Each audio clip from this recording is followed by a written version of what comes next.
Hi, I'm James Pearson. Today I'd like to share with you my 2024 in the minimal bag video.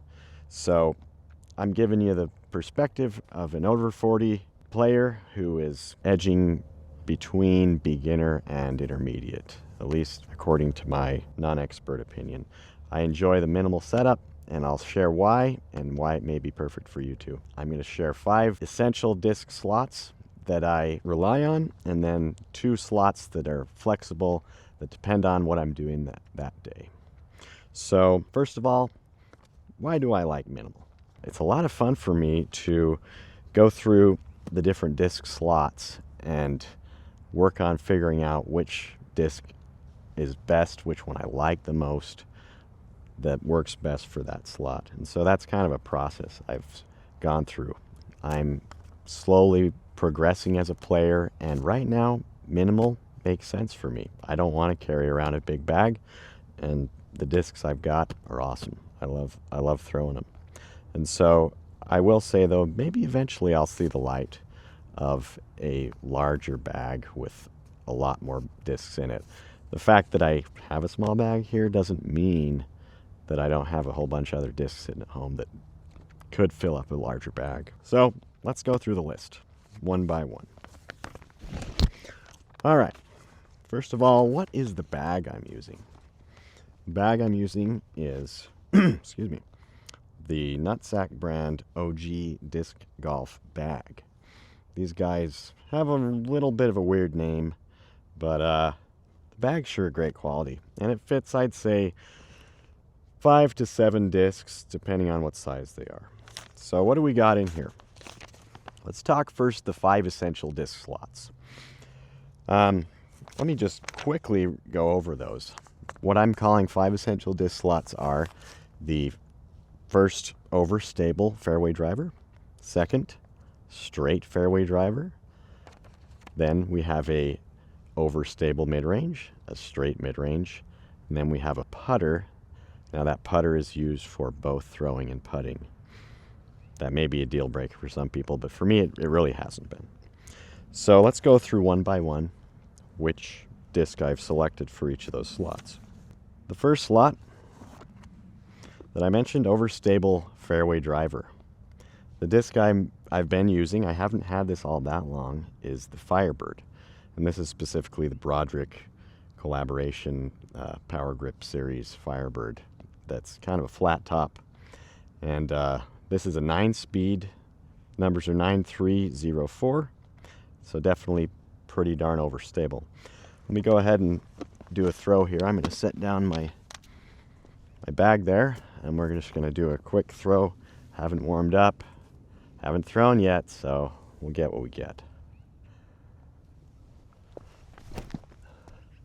Definitely likes to curve to the left, and that's kind of the main purpose of that disc. You want to use that disc for your curving shots, whether they're throwing forehand curving to the right or backhand curving to the left.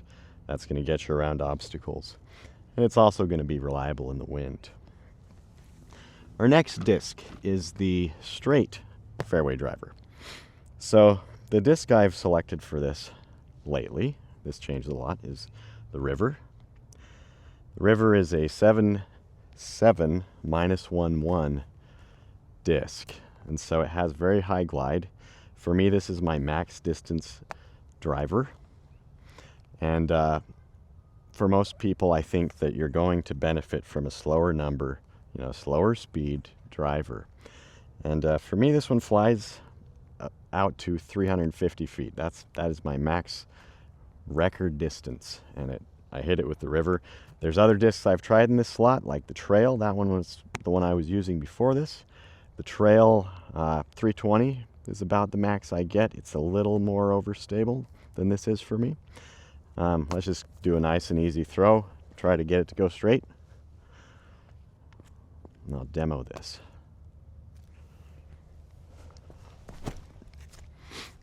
Yeah, a little bit of a hyzer release, but it definitely glided out there a lot more than that Firebird.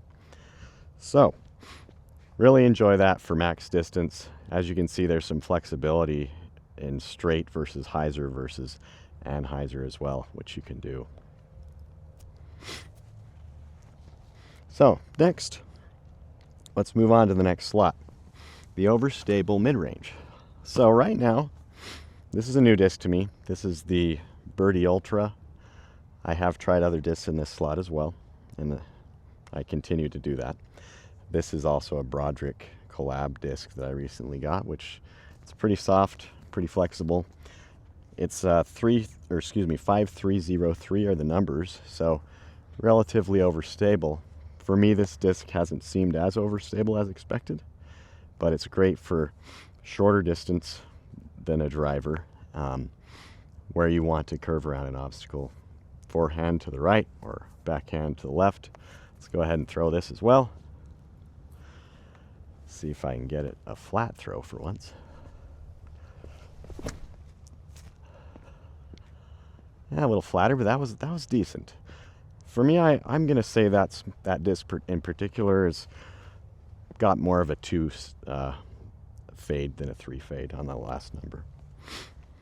Okay, let's move on to the straight fairway, or straight mid-range. The one I've mentioned before and I'm currently using for my straight mid-range is the James Conrad Detour from MVP. This has 5.4, or I think it's 5.5 -2.1. So it's a little bit understable, meaning it tends to be more likely to go to the right on a flat release initially and then fade to the left. So I like this disc. I like its flexibility. It does have the option to pretty easily turn and fade, or turn to the right if you need that for a slight curve. But it also can go straight, and if you release it on a slight hyzer, it's always going to flip up, and it'll continue quite straight if you do that. So maybe I'll try a hyzer flip release where I angle the edge slightly down. Let's see. And demo a straight flight, hopefully. Yeah, that flipped up a little bit, but it did maintain some stability there, going around and curving to the left. Again, it all depends on the release angle. And today I seem like I'm releasing a bit on the hyzer angle side of things. Okay, next, what I mentioned was the putter. So for me, a single putter works out okay for both putting and throwing. Haven't always done it this way, but right now I've been very happy with this Infinite Discs Tomb. It's in this color glow plastic, and it's a little bit flexible and gummy, so it's got a nice grip to it, and it just feels nice for me for both putting and throwing. I'm going to go ahead and throw this. This has really been a nice straight disc for me. It's 3401. It definitely lives up to the numbers well. It doesn't tend to turn. It just tends to glide straight and then fade a little bit at the end.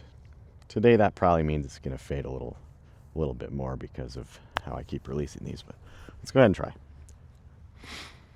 Okay, ready?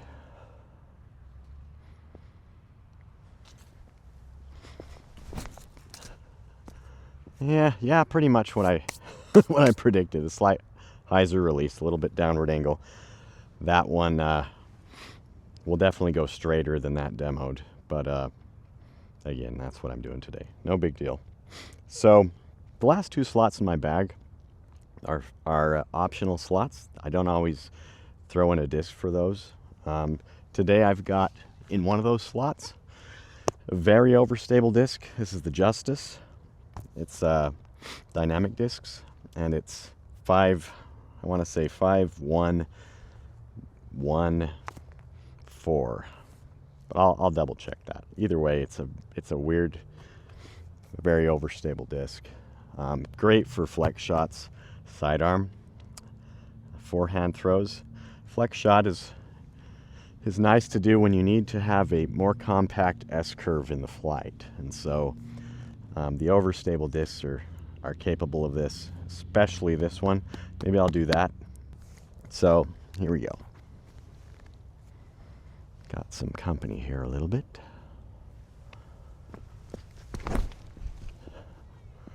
Oh yeah, that flex shot went pretty straight overall, went pretty far. The Justice isn't a bad disc for an overstable mid-range. If you're doing flex shots. If you're doing just a standard backhand throw, it's really going to hook to the left pretty quickly. So I recommend considering something like that. Alternatively, you might consider for these two flexible slots a putting putter that's dedicated putting putter, or an extra understable disc that really wants to curve right on a backhand throw. Or what are some downfalls of the minimal setup? The main one is just you don't have any backup discs. Say you lose your favorite disc out on the course, and for whatever reason the stakes are higher tournament. You've got to be creative and figure out another, the shot with another disc. That can be a good thing though. I think pros outweigh the cons on the minimal disc bag for me. It's lighter. Like I say, you're not sitting there trying to figure out what disc to use, because you know what they all do. You've got a lot of practice with all these discs. They are, your go-to discs, basically. One thing you can also do is wear this bag while throwing. I didn't demo that today, but I recommend, if you're doing that, mainly to wear it for standstill throws. If you're running up or walking up and trying to throw hard, you got something swinging around you, it's kind of throwing off your rhythm. Not really the best. I have done it a lot, but I've started to decide that I don't really feel like it's helping me in my consistency. Okay, so that's my 2024 in the bag, minimal bag video. Let me know in the comments, what discs would you select for these slots? What can you recommend? What am I missing? What gaps are there that are important to you? If you want more information on things I wish I had known before I started disc golfing at over 40, see my previous video. One thing I'll also say is stay tuned. I've got an upcoming video where I'm going to be sharing a Gyropalooza mystery box that I got a bunch of discs out of, and we'll see if any of those can replace any of my current slots in my bag. Looking forward to that. Thank you. Today I want to share you a in the golf